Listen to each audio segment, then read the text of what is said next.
Cost of living is increasing with inflation dictating the pulse of the markets. Uncertainty throws the future of the naira as foreign bills continue to soar against the currency of Africa's economic giant. Welcome to Market Square, that favorite plug for all your business-related stories and news. I am Francis Ogo. Stay with us as we bring you updates from the trending stories in the business world.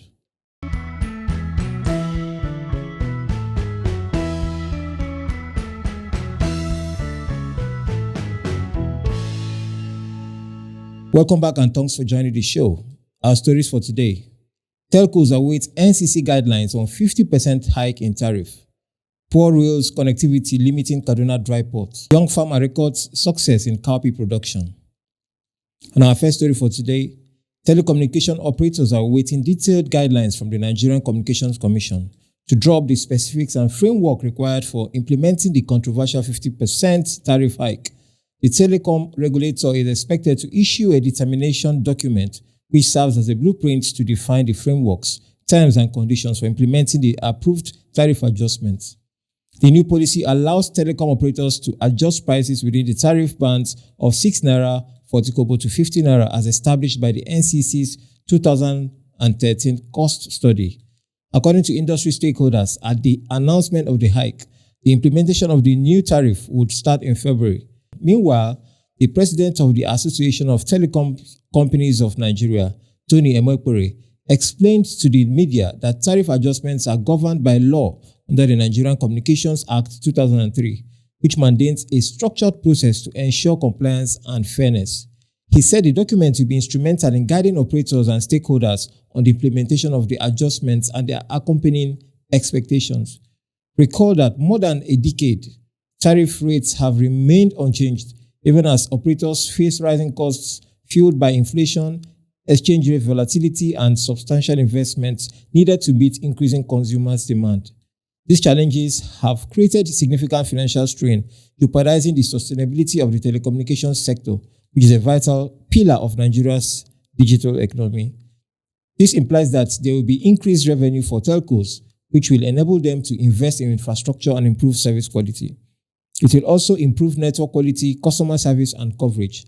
However, the tariff hike may lead to increased costs for consumers, who may need to adjust their budgets to accommodate the higher prices. And now to our second story.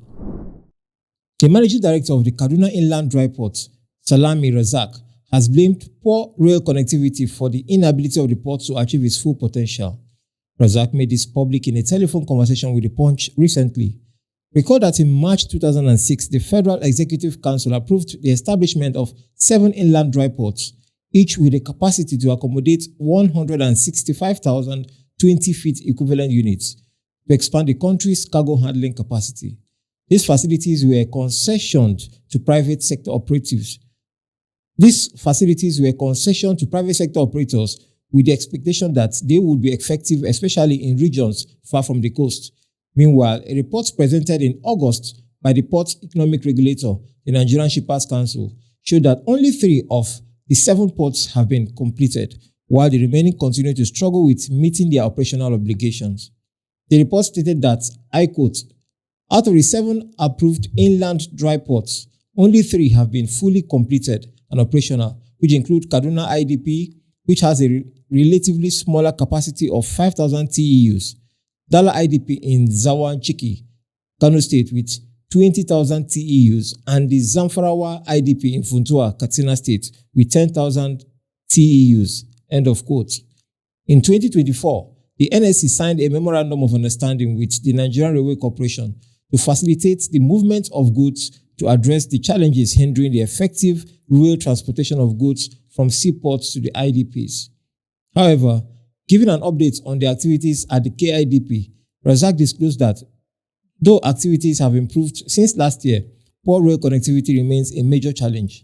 According to him, the only way IDPs can reduce costs is by moving cargoes through the rail because it will reduce the cost of transportation. Razak mentioned that KIDP is losing 50% of its supposed profits due to the poor functioning of the rail system. You are still watching Market Square on Veegil TV. Let's take a break. We'll be right back.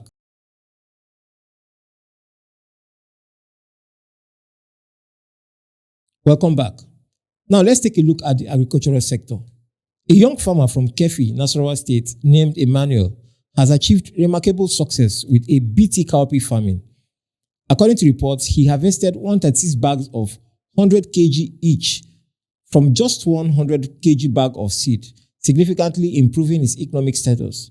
Also, the African Agricultural Technology Foundation is working to enhance agricultural innovation and sustainability across Africa.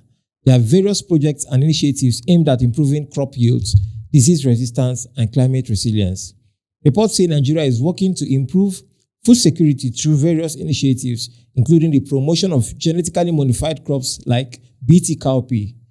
This is expected to increase crop yields, reduce pesticide use, and enhance food availability. This is where we draw the curtains on today's episode of Market Square. Please do follow us on all our social media platforms and give your comments, likes, and shares. Until next episode, I'm Francis Ogo. Have a great day.